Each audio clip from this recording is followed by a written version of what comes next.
তো গাইস আমি এই জায়গায় ভাই চুপি চুপি বসে আছি, ঠিক আছে। সো হুট করে একটা গাড়ি নিয়ে চলে আসলো একটা এনিমি, ঠিক আছে। ও ভাই, তাও আবার মেয়ে মানুষ, দেখো গাইস। তো গাইস আমরা কি করবো, এনিমিটার মায়েরা দিব গাইস। লুট করতেছে কি আমরা জানো ভাই। তো আমরা চুপি চুপি ওর কাছে যাই, চলো গাইস। যাওয়ার পরে দেখি। তো গাইস এটা আগে বলে দিলাম, এটা কিন্তু র্যাঙ্ক ম্যাচ, ওকে। বাট এখানে টিম আপ করা কিন্তু অনেক টাফ ব্যাপার। এরপর আমি চেষ্টা করবো, ঠিক আছে ভাই, টিম আপ করার। দেখো নুবরি এতক্ষণ পর জানা পাইছে ভাই, দেখো মারতাছে, দেখছো ভাই। বাইরে নুবরি টিম আপটা কর ভাই। আমার মানে যে এখন অনেকগুলো এনিমি লাইভ আছে, ঠিক আছে ভাই, মানে মরলে মাইনাস কনফার্ম। তো আমি চেষ্টা করবো, ঠিক আছে ভাই। দেখো মারতাছে কেমন ভাই। আমি যদি এখন ইচ্ছা করি ওরা উড়াই দিতে পারবো, সেই সক্ষমতা আমার আছে ভাই। আর দোয়াশীল ভাই, আর যেন মারিস না রে ভাই। নুবরি, ও ভাই টিম আপ করছে।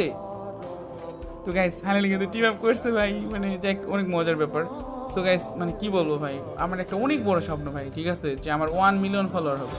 বাট তোমার প্লিজ ভাই একটু ফলো করে দাও। তোমার ফলো করে দিলে সব সম্ভব ভাই, প্লিজ ফলো করে দাও। তো সবাই ভালো থাকো, সুস্থ থাকো, সবার জন্য দোয়া করি ভাই। আল্লাহ হাফেজ।